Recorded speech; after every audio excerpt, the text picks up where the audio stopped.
નમસ્કાર ખેડૂત મિત્રો, આજે આપણે એક એવા ખેડૂતની મુલાકાતે આવ્યા છે કે જેઓએ નારિયેળીનો પાક છે અને નારિયેળીમાં ગંજીવામૃત ઉપયોગ કરી અને શ્રેષ્ઠ પરિણામ મેળવ્યા છે. તો આપણે એમની વાત સાંભળીએ. આપનું નામ શું અને ગામ કયું? મારું નામ સંજય ભીખાભાઈ રામ, મારું ગામ હરણાસા, તાલુકો સુત્રાપાડા. મેં 6 મહિના પહેલા ગંજીવામૃત 100 નારિયેળી, મારે 200 નારિયેળી છે ટોટલ.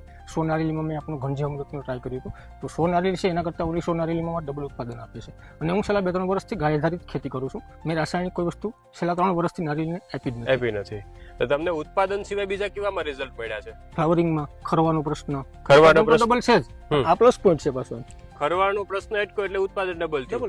બરાબર. હું તો બધા ખેડૂત મિત્રોને વિનંતી કરું છું કે આ કરવું જોઈએ. આપણે જે રાસાયણિક લઈએ છીએ 1000 રૂપિયાનો ખર્ચો કરીએ છીએ એના કરતાં ઓછા ખર્ચે વધારે ફાયદો, ડબલ ફાયદો આપણને છે. ગાય આધારિતનું રિઝલ્ટ છે જ નારિયેળ. ને હવે અત્યારે તમે નખવાના છો ખાતર બધાએ પેલા 100 માં ટ્રાય કરી, હવે 200 બધા. એટલે જ મિત્રો, ગૌયોગ કેન્દ્ર ગંજીવામૃત તો શ્રેષ્ઠ છે. સાથે સાથે આપણે સૌ કોઈએ રાસાયણિક ખાતરો ઓછો ઉપયોગ કરીએ અને ગાય આધારિત ખેતી તરફ જઈએ.